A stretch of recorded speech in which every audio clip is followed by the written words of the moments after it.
Bienvenidos, bienvenidas a esta clase que les va a hablar sobre la biodiversidad y la clasificación de los organismos vivos.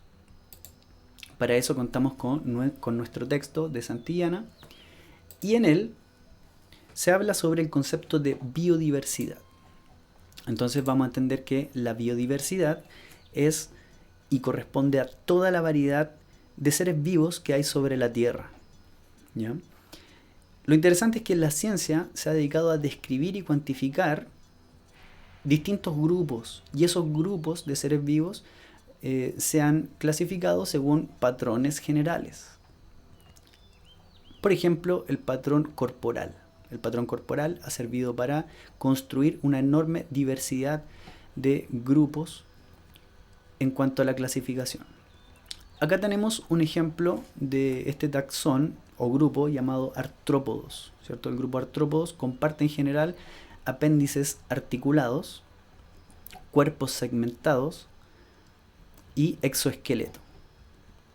Pero a la vez nos damos cuenta de que dentro de los artrópodos existen también distintos grupos que van a compartir otras características más específicas, entre ellos los insectos, los quelicerados y los crustáceos. Se estima que hay aproximadamente 8,7 millones de especies en el planeta. Y miren la división en porcentaje que se construye a partir de esa información. 0,2% de bacterias, 2,4% de algas, 2,4% de protozoos, 2,7% de vertebrados, 4,2% de hongos, 13,3% de plantas superiores y 17,3% de otros individuos, siendo los insectos con un 56,5% el grupo más numeroso de individuos. Eso como primer punto. En el segundo punto vamos a entrar ya a la clasificación de los organismos. Lo interesante es que en biología, para poder clasificar algo, debemos fijar criterios, ¿no? Y por ende, para que todos los científicos del mundo tengan una visión común de cómo hacerlo, hay que generar un sistema de clasificación universal. Acá el texto nos cuenta sobre uno de los primeros naturalistas, que es Aristóteles, quien en el siglo 4 a.C. Comenzó a generar la primera clasificación, y se muestra acá entonces que genera una clasificación donde divide a los animales en animales aéreos.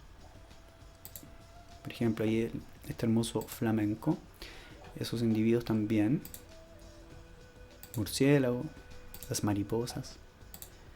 Además genera la división de animales terrestres, ¿ya? Ahí tenemos varios animales terrestres que ustedes pueden observar. Y finalmente los animales acuáticos. Ahí tienen animales acuáticos. Entonces Aristóteles de alguna manera se fija en la escala de la naturaleza. Va generando eslabones de simplicidad hacia lo más complejo que él considera es el ser humano. Pero a partir del Renacimiento se empiezan a pensar sistemas mucho más complejos, ¿ya? Y aparece Carlos Linneo, que en los 1700 va a plantear un sistema de clasificación que se va a utilizar de manera general y que utilizamos hasta el día de hoy, y lo vamos a conocer enseguida. Lo que va a hacer Linneo es comparar estructuras corporales para generar relaciones de parentesco entre los individuos. Y además va a generar taxones o categorías, ¿no? Están 7 categorías que han sido complejizadas y que se pueden observar en esta tabla, los cuales corresponden a reino, filum, clase, orden, familia, género y especie. De ahí aparecen, por ejemplo, el subfilum, superclase, hay subfamilias, ¿ya? Vamos a observar esta tabla y nos vamos a dar cuenta de que es una tabla que se refiere al ser humano. Y vamos a ver que estos niveles de clasificación son jerárquicos. ¿Qué quiere decir eso? Que mientras más arriba el nivel de clasificación es más general. Y mientras más abajo se va haciendo cada vez más específico. Ejemplos. El nivel de clasificación dominio, en este caso para el ser humano, es eucaria, que se refiere a los individuos que tenemos células eucariontes, no procariontes. Entonces las células son con núcleo y organelos. Después, el reino sería el reino animal. Ingiere comida, es multicelular y no tiene pared. Y así entonces va especificando distintas características generales según el nivel de clasificación. Miren, la clase, por ejemplo, somos mamíferos.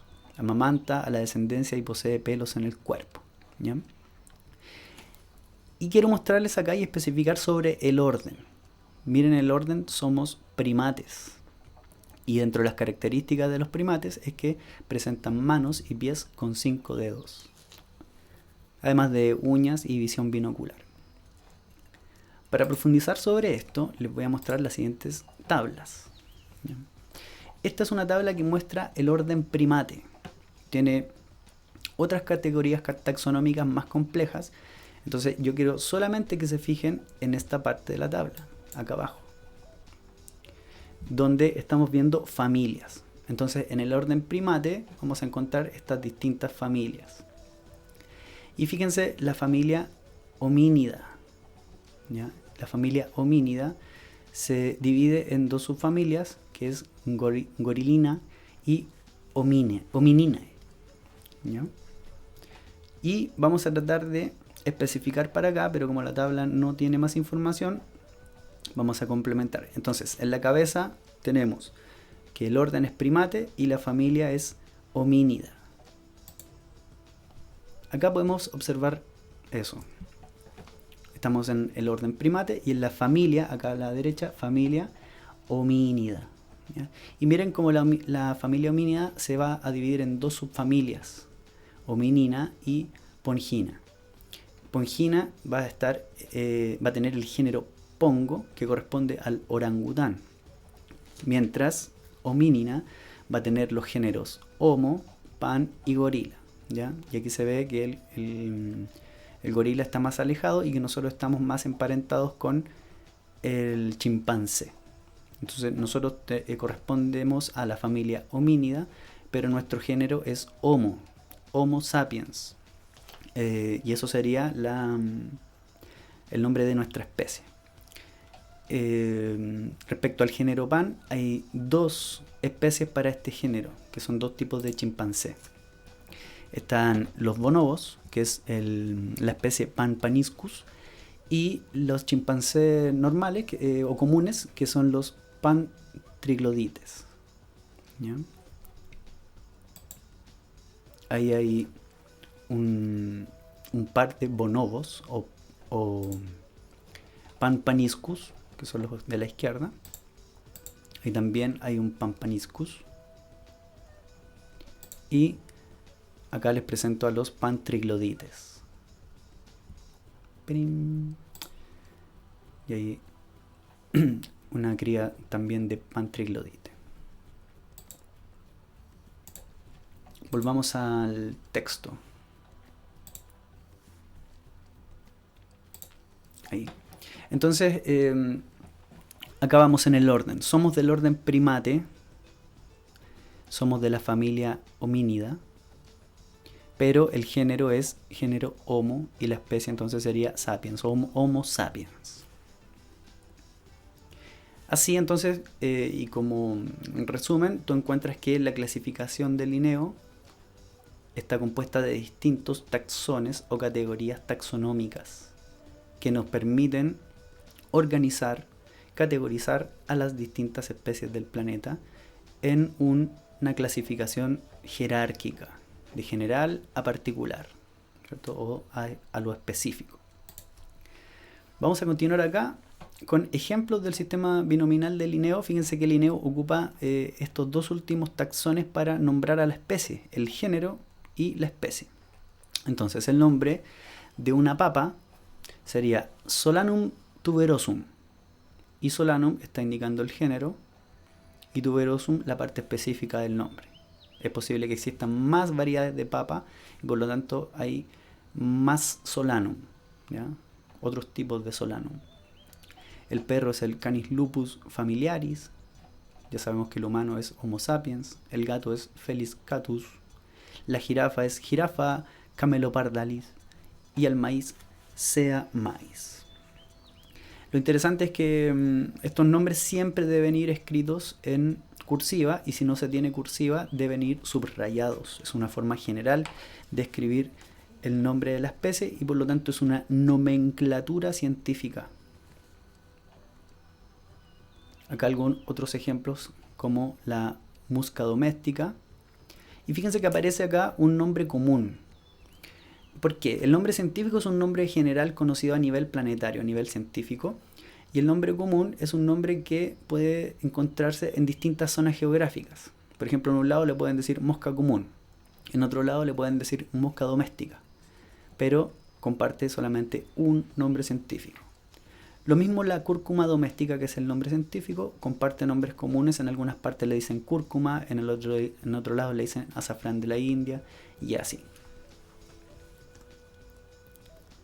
Muy bien, ahí terminamos este punto entonces que tiene que ver con el sistema binominal y la clasificación que ha propuesto Linneo.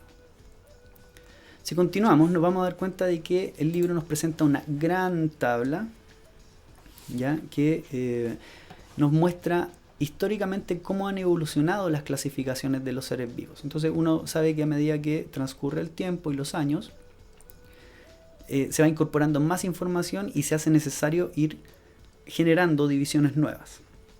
Solo como ejemplo, para aprovechar la tabla, por ejemplo, en 1866 Haeckel propone solo 3 reinos, ¿ya? Que serían protista, planta y animal.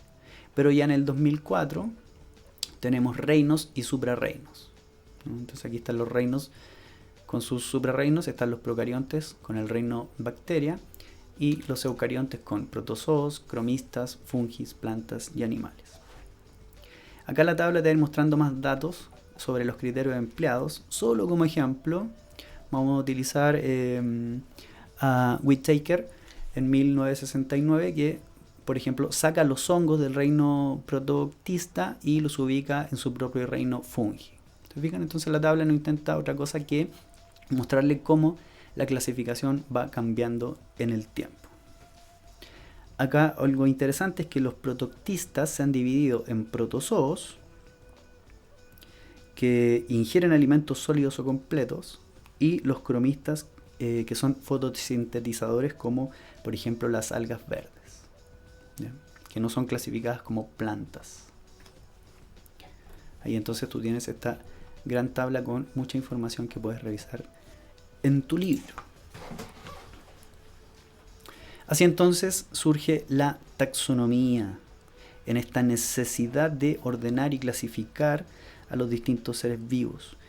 Y se hace a través de la anatomía, la fisiología, incluso el estudio del desarrollo embrionario, ¿ya? Todos esos componentes sirven para generar clasificación taxonómica. Algo interesante del texto nos indica que hay un concepto importante o trascendental dentro de todo esto, que es el concepto biológico de especie. Y nos menciona a dos investigadores, Dobzhansky y Mayer, que construyen un concepto biológico que es: la especie es un grupo de poblaciones cuyos individuos, en condiciones naturales, son capaces de cruzarse y de producir descendencia fértil, estando reproductivamente aislados de individuos de otras especies.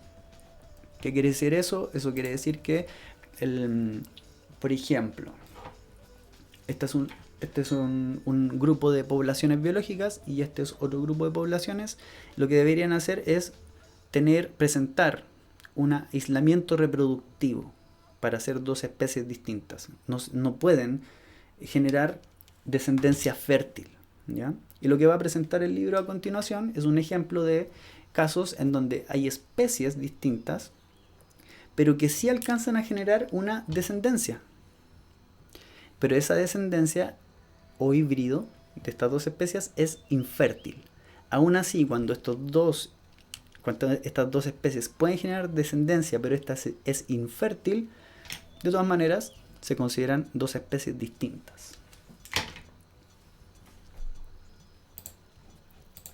Y eso lo hace a través del ejemplo donde encontramos a un macho equino, ¿ya? Este va a ser una especie Equus caballus, que es una especie reconocida, biológica, y el otro que es el Equus asinus, que es un asno. ¿Ya? Entonces, entre la mezcla de un macho equino y una hembra asno, se va a generar este híbrido llamado burdégano. Al contrario, si se mezclara una hembra equina y un macho asno, surgen las mulas. Entonces, tanto el burdégano como la mula son híbridos y no son parte de una especie que se pueda reproducir entre sí. Así que espero que les haya quedado claro. Hemos visto de forma muy general el concepto de biodiversidad, ¿ya? Hemos pasado luego para entender cómo históricamente se ha ido trabajando sobre la clasificación de los organismos hasta llegar al sistema de clasificación actual de Carlos Linneo, y hemos visto después cómo se ha llegado a un patrón común de concepción de la especie biológica, en términos biológicos, que tiene relación reproductiva, ¿ya? Que estén bien, nos vemos en la próxima capsulita. Adiós.